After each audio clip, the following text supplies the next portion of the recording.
Bienvenidos y bienvenidas a una nueva versión de las Rápidas Pastorales en octubre de 2020. Nuestro tema ha sido la tradición evangélica y en esta oportunidad vamos a hablar de las 95 tesis. Las 95 tesis Lutero las clavó un 31 de octubre del año 1517, ya hacen 503 años atrás. Se dice de que con este hecho se marcó un poco la ruptura que vino posteriormente entre la Iglesia Católica y el movimiento luterano y que termina llamándose evangélico protestante. Hay dos convergencias fundamentales entre la teología de Lutero y la teología de Wesley a partir de esta sola fecha, el 31 de octubre de 1517. La primera convergencia es de que la salvación es una obra de Dios, no es de la Iglesia. La Iglesia transmite el Evangelio, la Iglesia comunica el Evangelio, pero la Iglesia no administra aquello, solamente lo comparte y lo entrega. Y la segunda convergencia que podemos encontrar entre la teología de Lutero y también la de Wesley es que el cristiano, por el impulso del Espíritu Santo, tiene el derecho de cuestionar la fe, de cuestionar la iglesia y de cuestionar los líderes también de la iglesia. Pero vamos por parte. En el caso de Lutero, el tema allí que desata toda esta controversia son las indulgencias. Las indulgencias era una manera que tenía la Iglesia Católica de recaudar fondos para la remisión de pecados.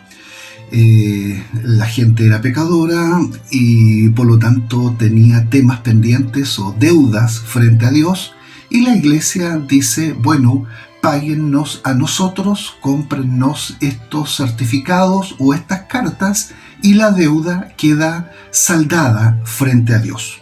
La iglesia funcionaba como una especie de banco de Dios, por lo tanto, si a la iglesia le pagaban, los deudores quedaban al día, ya no tenían deuda.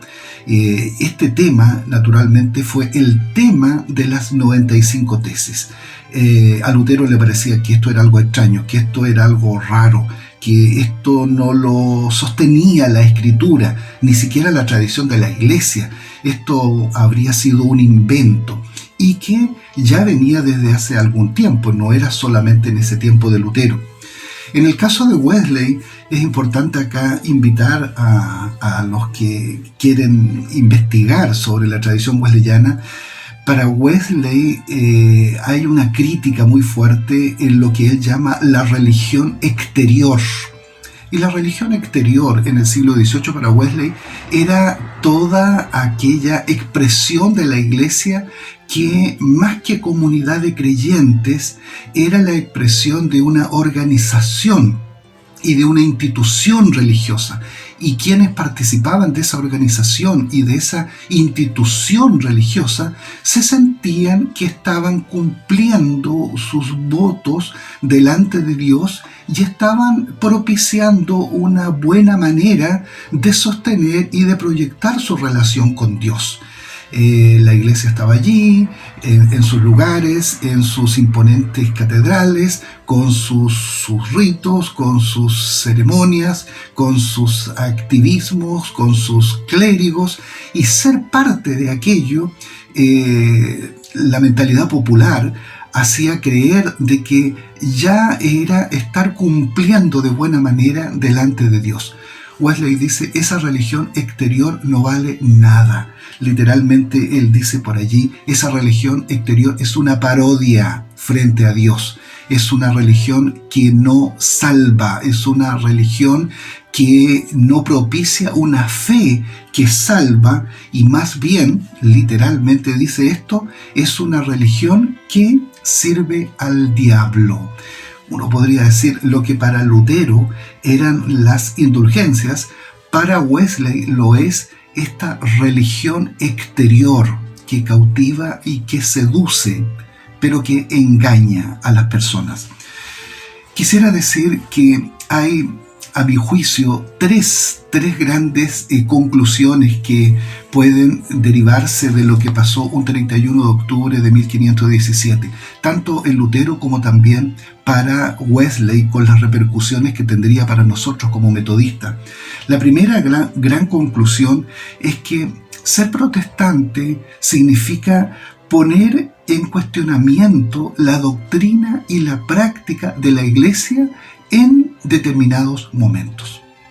El cristiano tiene derecho a cuestionar, tiene derecho a sospechar, tiene derecho a pensar si lo que dice la Iglesia y lo que practica la Iglesia será tan así, si realmente tiene respaldo o no tiene respaldo bíblico.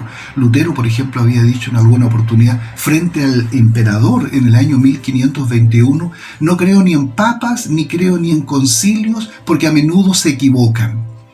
En segundo lugar, creo que hay una conclusión bastante importante entre Lutero y Wesley después de un 31 de octubre, y que es lo que dice relación con la reconciliación del ser humano con Dios. Esta reconciliación del ser humano es por gracia. Es decir, no es ni por indulgencias, ni es por una carta que da el Papa, ni tampoco es por la religión exterior. Es decir, el mero hecho de pertenecer culturalmente a un mundo religioso. No, la reconciliación del ser humano frente a Dios es la gracia, aquel don que la sostiene. Y en tercer lugar, creo que una conclusión muy importante en este 31 de octubre es también recordar que el cristiano tiene la libertad para llamar a otros a debatir sobre asuntos y sobre cuestiones de fe. Ser protestante es eso. Cuando Lutero clava las 95 tesis, lo que él quiere en primera instancia es llamar a un debate. Él era profesor de Sagrada Escritura y él quería un debate intelectual, un debate académico, que la gente pudiera discutir si realmente esa cosa era así o realmente otros también pensaban de que alguna cosa rara estaba pasando.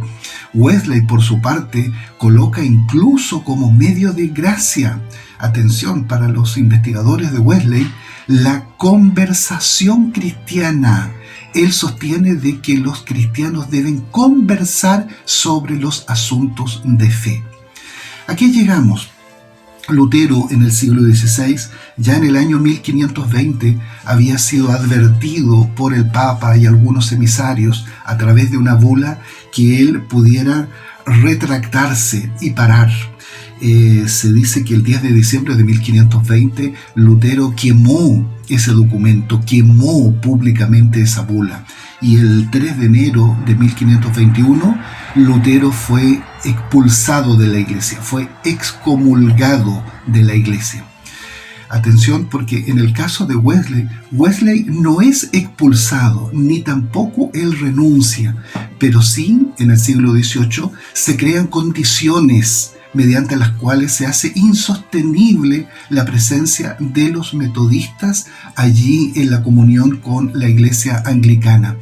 En las obras de Wesley, particularmente en el volumen 6, se registra un relato que tiene Wesley con algunos líderes intelectuales de la iglesia anglicana, entre los cuales también habían obispos, y Wesley le dice, literal, cito, quédense con los ricos, quédense con los honorables, quédense con los grandes. Déjennos a los pobres, a los vulgares y a los parias. Y allí Wesley siente que el foco de la experiencia cristiana y el foco de la misión que él siente que Dios le ha colocado al pueblo que se llama metodista es incompatible con el estado actual de ese momento, siglo XVIII, de la Iglesia de Inglaterra y su religión exterior. Algo más de nuestra tradición evangélica en estas rápidas pastorales de octubre 2020. Que Dios esté con todos y todas ustedes.